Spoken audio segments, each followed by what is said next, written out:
Hello everyone. मैं मिथुन सिंह स्वागत करता हूं आप सभी का। आशा करता हूं आप सभी बहुत अच्छे होंगे। झारखंड में 17 वर्षों के बाद जेट की परीक्षा होगी, ये 100% जो है श्योर कर दिया गया है। याद रखिएगा, सिर्फ पोस्ट ग्रेजुएट पास बच्चे ही इस फॉर्म को भर पाएंगे। याद रखिएगा, जो अभी सेमेस्टर 1, 2, 3 या 4 में है उनको घबराने की जरूरत नहीं है।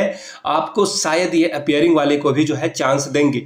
झारखंड में जब जेटेट की परीक्षा पिछले साल जुलाई में फॉर्म इसका भरा गया था। याद रखिएगा, जेटेट और जेट अलग अलग होता है। जो बच्चे नहीं जान रहे हैं उनके लिए मैं बता दूं, जेटेट की परीक्षा वही लोग दे सकते हैं जिन्होंने बीएड या फिर डीएलएड कर रखा है, लेकिन जेट की परीक्षा के लिए ये योग्यता नहीं रखी जाती है। जिनके पास पोस्ट ग्रेजुएशन की डिग्री है किसी भी सब्जेक्ट में, एक्चुअली 43 सब्जेक्ट्स को इन्होंने यहाँ पे जो है चुना है, मैं उसके बारे में भी बाद में आपको बताऊंगा, तो वो फॉर्म को भर पाएंगे। समझ रहे हो मेरी बात को? तो उसके लिए है। और दूसरी बात, जैसे कि आप जेटेट की परीक्षा पास करते हो, JTET, तो आप शिक्षक बनते हो, चाहे 1 to 5 हो, 6 to 8 हो, या फिर आगे जो है अलग अलग सब्जेक्ट्स के लिए अलग अलग बातें होती है।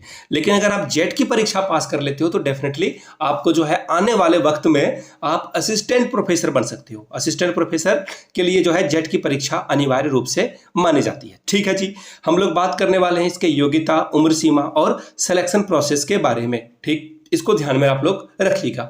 आगे बढ़े उससे पहले जो लोग मेरे चैनल के माध्यम से, एक्चुअली मेरे नहीं, ये हम सभी का चैनल है, क्योंकि एक इंडिविजुअल कभी भी काम करके आगे नहीं बढ़ सकता है।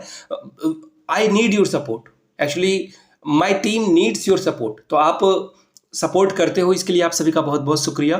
जिन लोगों को असिस्टेंट प्रोफेसर की भर्ती चाहिए होती है, नीचे कमेंट करके आप लोग अपने सब्जेक्ट्स का नाम जरूर लिखिए। जैसे सपोज कर लेता हूँ, सपोज क्या मैं रियलिटी बता देता हूँ, मैथमेटिक्स इज माय सब्जेक्ट। ठीक है, मैं एजुकेशन से भी जो है आगे अपने पढ़ाई को परस्यू कर रहा हूँ, जारी रखा हूँ मैं, तो मेरा मैथ्स और एजुकेशन है। तो आप लोग नीचे ऐसे ही कमेंट करके बताएंगे कि आप किस सब्जेक्ट के लिए जो है इंतजार कर रहे हैं असिस्टेंट प्रोफेसर की भर्ती के लिए। साथ में नीचे कमेंट करके आप अपने डिस्ट्रिक्ट का नाम, साथ में अपने स्टेट का नाम लिखेंगे। जैसे कि मैं अगर बात करूं अपने बारे में, तो मैं देवघर झारखंड से हूं, तो नीचे मैं देवघर लिख दूंगा। ठीक है जी, ये हुई बात।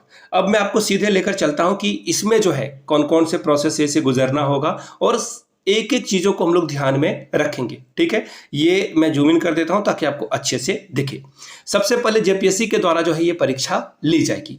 अब जेपीएससी पिछले साल से अगर मैं बात करूं, अगर टू बी प्रिसाइज, अगर मुझे याद है, मेरी याददाश्त ठीक ठाक है, तो उस समय झारखंड के मुख्यमंत्री हुआ करते थे चंपाई सोरेन जी, और उनके द्वारा स्टेटमेंट दी गई थी कि हम लोग जेट की परीक्षा, क्षेत्रीय जो शिक्षक हैं, ट्राइबल लैंग्वेज के टीचर, जनजातीय भाषा के शिक्षकों की बहाली, ये 2 प्रक्रिया उनके द्वारा जो है शुरू की गई थी। लेकिन अनफॉर्चुनेटली उनको जो है सीएम पद से जो है हटना पड़ता है, और फिर ये सभी बातें ठंडे बस्ते में चल जाती है। अभी मैं आपको दिखाता हूँ, ये बात मैं कह रहा हूँ, यहाँ से आप देख पाएंगे। ये देखिए, उच्च तकनीकी शिक्षा विभाग एवं विभिन्न विश्वविद्यालय द्वारा भेजी गई अधियाचना के तहत 2404 पदों पे असिस्टेंट प्रोफेसर की भर्ती की जानी है। ठीक है जी, और इसी हिसाब से देखिए आयोग ने 7 मार्च 2024 को, देखिए मैं पिछले साल की बात कर रहा हूँ, 7 मार्च 2024 को एक सूचना जारी करके कहा था जेटेट का आयोजन मई या जून 2024 में संभावित है, जो कि हो नहीं पाया, क्योंकि आपको भी पता था कि झारखंड में उस समय पॉलिटिकल क्राइसिस था। Hemant Soren was in a jail, उनको जेल भेजा गया,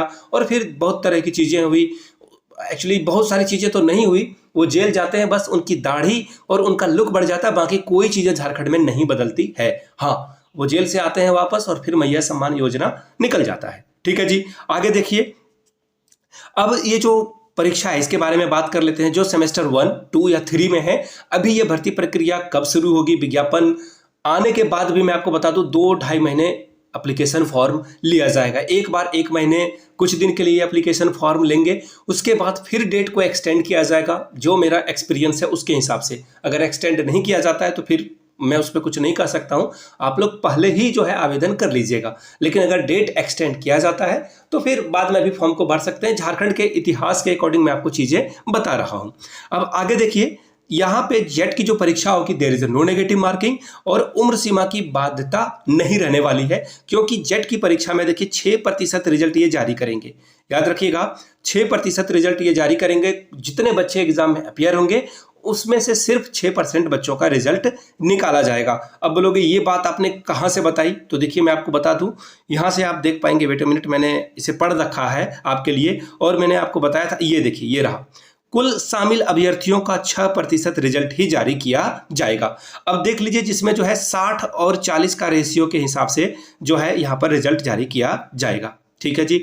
40% जो होगा वो सभी वर्गों के लिए जो है ओपन रहेगा, यानी कि झारखंड या फिर झारखंड के नेबरिंग स्टेट हो या फिर पूरे भारत की अगर मैं बात करूं तो वो इसके लिए जो है यहाँ पे 40% के लिए आगे रहेंगे। अब बात करते हैं 60% की, तो देखिए 60% में जो है यहाँ के जो ओबीसी, SC ST, EWS वाली कैटेगरी वाले बच्चे हैं उनके लिए 60% सीटें जो है वो एक ऑक्युपाइड रहेगी, यानी कि यहाँ पे वो झारखंड के लोग ही इस फॉर्म को ये 60% सीट के लिए आगे रहेंगे। अब देखिए जो इंपॉर्टेंट वाली बात है, अगर आप जनरल कैटेगरी से आते हैं या EWS कैटेगरी से आते हैं तो 40% अंक मिनिमम लाना आपके लिए अनिवार्य है। किसके लिए?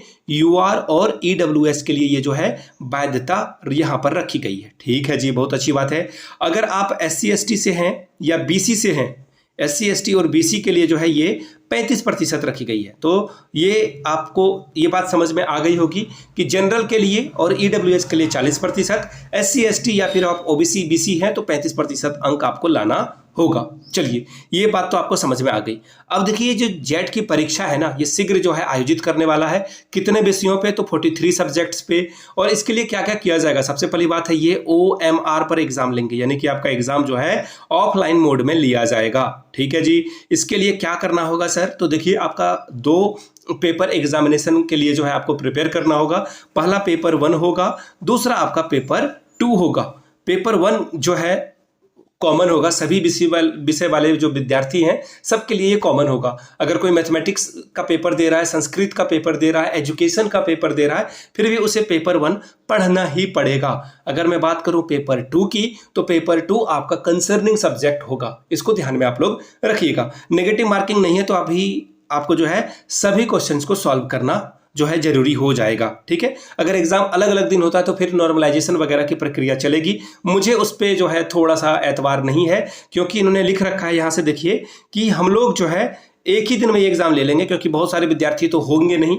यहाँ पर जो है जमशेदपुर और बोकारो में अगर कैंडिडेट की संख्या बढ़ती है तो फिर ये रांची के इतर यानी कि रांची के अलावा जमशेदपुर और बोकारो में भी सेंटर बनाएंगे। तो ये ठीक ठाक आपके लिए जो है खबर है, इसके बारे में मैंने यहाँ से आपको बताई।